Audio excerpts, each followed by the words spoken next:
Hello everyone. इस video में हम करेंगे एक्सरसाइज 14.3 में से सम नंबर 3 एंड 4।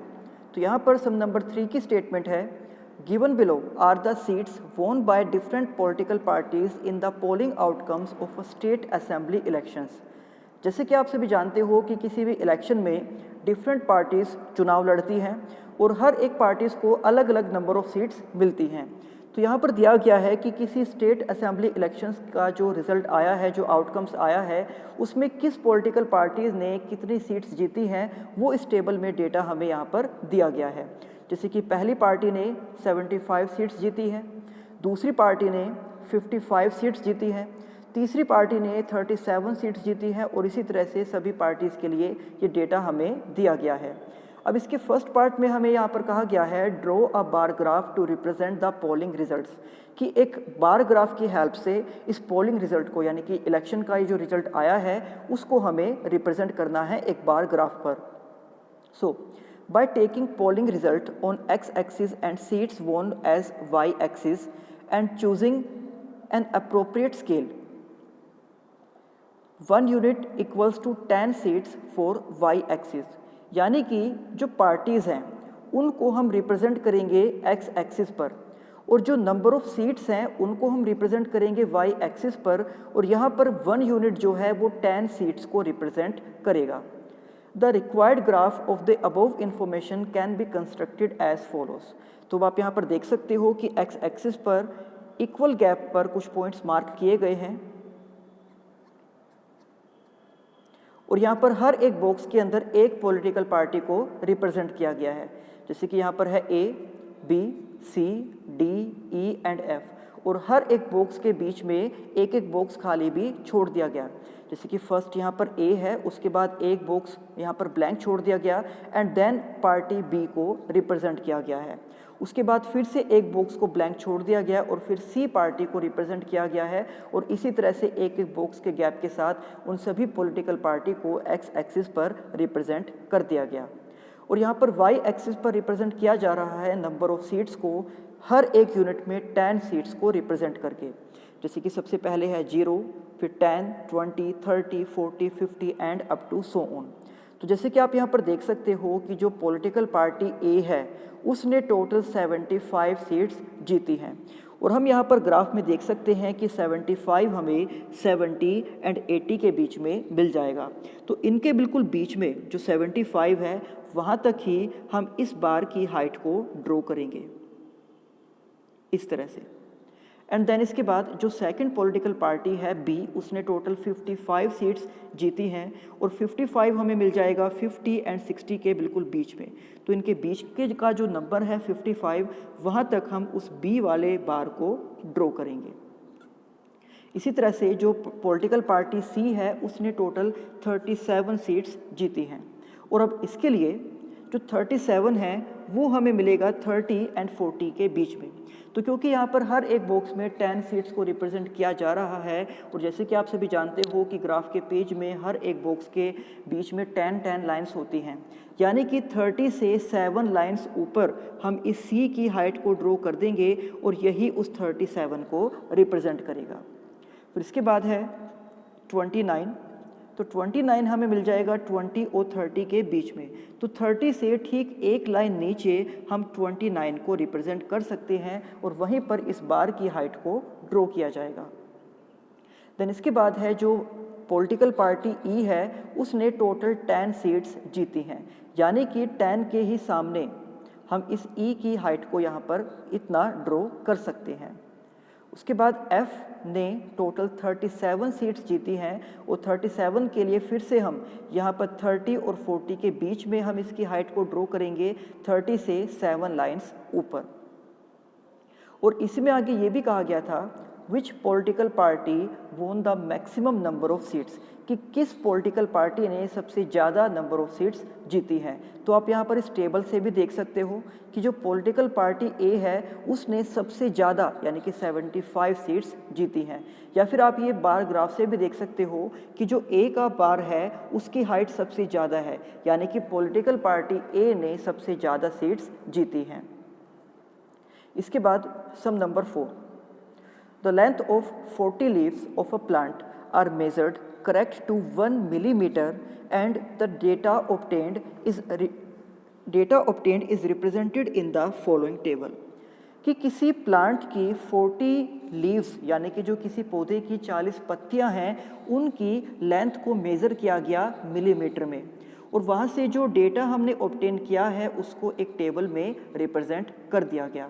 और जैसे कि आप यहाँ पर देख सकते हो कि उन लीव्स की, उन पत्तियों की जो लेंथ है उसको यहाँ पर ग्रुप यानी कि क्लास इंटरवल में लिख दिया गया है।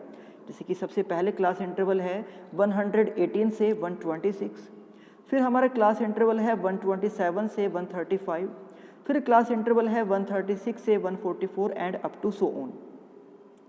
तो फर्स्ट क्लास इंटरवल जो है यानी कि 118 से 126, उसके अंदर नंबर ऑफ लीव्स हैं 3, यानी कि उस प्लांट की 3 ऐसी पत्तियां हैं, 3 ऐसी लीव्स हैं जिनकी लेंथ 118 से 126 के बीच में है।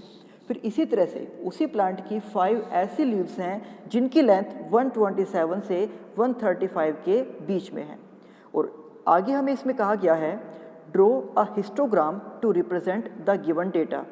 जैसे कि आप सभी जानते हो कि इसी एक्सरसाइज के सम नंबर 1, 2 एंड 3 में हमने बार ग्राफ को ड्रॉ किया था, बट यहाँ पर अब इस टेबल के अंदर जो डेटा हमें दिया गया है उसको हमें रिप्रेजेंट करना है एक हिस्टोग्राम की हेल्प से, क्योंकि यहाँ पर डेटा को क्लास इंटरवल की फॉर्म में दिया गया है और क्लास इंटरवल से हमेशा ही हिस्टोग्राम को ड्रॉ किया जाता है। तो हिस्टोग्राम बनाने के लिए it can be observed that the length of leaves is represented in a discontinuous class interval, यानी कि टेबल में जो क्लास इंटरवल्स हमें दिए गए हैं वो डिसकॉन्टिन्यूस हैं। कॉन्टिन्यूस क्लास इंटरवल का मीन्स ये होता है कि जहाँ पर फर्स्ट क्लास इंटरवल ख़त्म होता है वहीं पर सेकंड क्लास इंटरवल शुरू हो जाए। जैसे कि अगर मैं लिखता हूँ 0 से 10, 10 से 20, 20 से 30 and up to so on, तो आप यहाँ पर देख सकते हो कि फर्स्ट क्लास इंटरवल अगर 10 पर ख़त्म हो रहा है तो सेकंड क्लास इंटरवल 10 से ही स्टार्ट हो गया, और अगर सेकंड क्लास इंटरवल 20 पर ख़त्म हो रहा है तो जो नेक्स्ट क्लास इंटरवल होगा वो 20 से ही स्टार्ट हो गया। बट यहाँ पर टेबल में जो क्लास इंटरवल हमें दिए गए हैं उनमें ऐसा नहीं है, क्योंकि यहाँ पर फर्स्ट क्लास इंटरवल जो है वो 126 पर ख़त्म हो रहा है, बट उसके बाद जो सेकंड क्लास इंटरवल है वो 126 से स्टार्ट नहीं हुआ, वो स्टार्ट हो रहा है 127 से। एंड इसी तरह से सेकंड क्लास इंटरवल ख़त्म हो रहा है 135 पर, और जो नेक्स्ट क्लास इंटरवल यानी कि जो थर्ड क्लास इंटरवल है वो 135 से स्टार्ट ना होकर 136 से स्टार्ट हो रहा है। तो यानी कि इनको हिस्टोग्राम पर रिप्रेजेंट करने से पहले हमें इन क्लास इंटरवल को कॉन्टिन्यूस फॉर्म में कन्वर्ट करना होगा। और जैसे कि आप यहाँ पर देख सकते हो कि फर्स्ट क्लास इंटरवल 126 पर ख़त्म हुआ और सेकंड क्लास इंटरवल 127 से स्टार्ट हुआ, तो 126 एंड 127 इनके बीच में जो गैप है वो गैप आ गया है 1 का। तो हम यहाँ पर लिखेंगे कि it can be observe that the length of leaves is represented in a discontinuous class interval having a difference of 1 in between them, कि उन क्लास इंटरवल के बीच में जो गैप आ गया है डिसकॉन्टिन्यूटी का वो 1 का है। तो यहाँ पर हम उस 1 का हाफ करेंगे, और जैसे कि आप सभी जानते हो कि 1 का हाफ हो जाएगा 0.5। So therefore 1/2 equals to 0.5 has to be added to each upper class limit and also have to subtract 0.5 from the lower class limits so as to make the class interval continuous।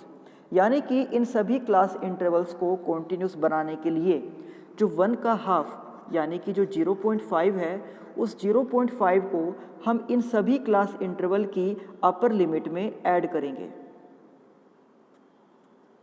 और इसी के साथ साथ इस 0.5 को इन सभी class interval की lower limit में से सब्ट्रैक्ट किया जाएगा। उसके बाद ये सभी क्लास इंटरवल कॉन्टिन्यूअस बन जाएंगे। तो जैसे कि जब इनकी लोअर लिमिट में से हम 0.5 को सब्ट्रैक्ट करेंगे तो यहाँ पर ये नंबर हो जाएगा 117.5। इसी तरह से ये नंबर हो जाएगा जब इसमें से हम 0.5 को सब्ट्रैक्ट करेंगे तो 126.5। इसमें से जब हम 0.5 को सब्ट्रैक्ट करेंगे तो ये हो जाएगा 135.5। इसमें से 0.5 को सब्ट्रैक्ट करने के बाद ये हो जाएगा 144.5 और इसी तरह से इन सभी के लिए भी हमें इनमें से 0.5 को सब्ट्रैक्ट करके लिख देना है। एंड इन क्लास इंटरवल की जो अपर लिमिट है उनमें हम 0.5 को ऐड करेंगे। तो 126 में जब हम 0.5 को ऐड करेंगे तो ये बन जाएगा 126.5। उसके बाद 135 में जब हम 0.5 को ऐड करेंगे तो ये बन जाएगा 135.5। इसी तरह से 144 में जब हम 0.5 को ऐड करेंगे तो ये बन जाएगा 144.5 एंड 153 में जब हम 0.5 को ऐड करेंगे तो ये बन जाएगा 153.5 और इसी तरह से इन बाकी सभी अपर लिमिट्स में भी उस 0.5 को हमें ऐड कर देना है। अब आप देख सकते हो कि ये जो क्लास इंटरवल अब हमारे पास आए हैं ये क्लास इंटरवल कॉन्टिन्यूस है, क्योंकि यहाँ पर फर्स्ट क्लास इंटरवल जैसे कि आप देख सकते हो कि ये 126.5 पर ख़त्म हो रहा है और नेक्स्ट क्लास इंटरवल जो है वो 126.5 से ही स्टार्ट हो गया। सेकंड क्लास इंटरवल 135.5 पर ख़त्म हो गया और थर्ड क्लास इंटरवल 135.5 से ही स्टार्ट हो रहा है। इसी के साथ थर्ड क्लास इंटरवल 144.5 पर ख़त्म हो रहा है, तो जो फोर्थ क्लास इंटरवल है वो 144.5 से ही स्टार्ट हो रहा है। तो इस तरह से अब ये जितने भी क्लास इंटरवल होंगे ये सभी कॉन्टिन्यूस बन जाएंगे। तो इस तरह से एक और टेबल बनाकर हम उसमें उन सभी कॉन्टिन्यूस क्लास इंटरवल को इस तरह से लिख देंगे और जो उनकी फ्रीक्वेंसी यानी कि जो नंबर ऑफ लीव्स हमें दी गई थी उसमें हमें कोई चेंजेस नहीं करना, उनको एज इट इज़ उठाकर हम उस दूसरी वाले टेबल में यहाँ पर लिख देंगे। तो अब इस वाले टेबल की हेल्प से जिसमें सभी क्लास इंटरवल कॉन्टिन्यूस फॉर्म में लिखे हुए हैं, तो इसी टेबल की हेल्प से अब हम एक हिस्टोग्राम को ड्रॉ करेंगे। तो हिस्टोग्राम को ड्रॉ करने के लिए हम यहाँ पर एक्स एक्सिस पर रिप्रेजेंट करेंगे लेंथ ऑफ लीव्स को, यानी कि उन पत्तियों की जो लंबाई है उसको रिप्रेजेंट किया जाएगा एक्स एक्सिस पर। एंड जो नंबर ऑफ लीव्स हैं यानी कि जो पत्तियों की संख्या है उनको हम रिप्रेजेंट करेंगे वाई एक्सिस पर। बट इसके लिए जैसे कि आप यहाँ पर देख सकते हो कि जो फर्स्ट क्लास इंटरवल है वो स्टार्ट हो रहा है 117.5 से, और किसी भी एक्सिस को जब हम ड्रॉ करते हैं तो उसका सबसे स्टार्टिंग पॉइंट होता है 0, यानी कि 0 के जस्ट बाद हमें यहाँ पर शो कर देना होगा 117.5 को, बट उसके बाद में सभी क्लास इंटरवल के बीच का गैप सेम है। बट फर्स्ट बॉक्स का जो गैप होगा यानी कि जिसमें हम 0 से लेकर 117.5 के गैप को शो करेंगे उसमें हम एक इस तरह का मार्क लगा देंगे। ये आप देख सकते हो कि यहाँ पर एक इस तरह का मार्क हम लगा देंगे। इसका मतलब ये है कि हमने यहाँ पर जो एक्स एक्सिस है उसमें जो स्टार्टिंग पॉइंट आना था 0 और जो यहाँ पर इन क्लास इंटरवल का फर्स्ट पॉइंट है 117.5, तो 0 से लेके 117.5 तक का जो ये पार्ट है इसको हमने श्रिंक कर दिया है, यानी कि हमने इसको छोटा करके इस तरह से इस साइन में कन्वर्ट कर दिया है। तो अब इसके बाद इक्वल गैप पर हम कुछ पॉइंट्स को मार्क करेंगे और यहाँ पर हम उन क्लास इंटरवल के अंदर जो नंबर्स हमें दिए गए थे उन सभी को लिख देंगे। जैसे कि जो फर्स्ट क्लास इंटरवल है उसमें है 117.5, तो उसको हम यहाँ पर सबसे पहले वाले बॉक्स पर इस तरह से लिख देंगे और इसी क्लास इंटरवल की जो अपर लिमिट है 126.5, तो इसको नेक्स्ट लाइन के लिए हम यहाँ पर लिख देंगे।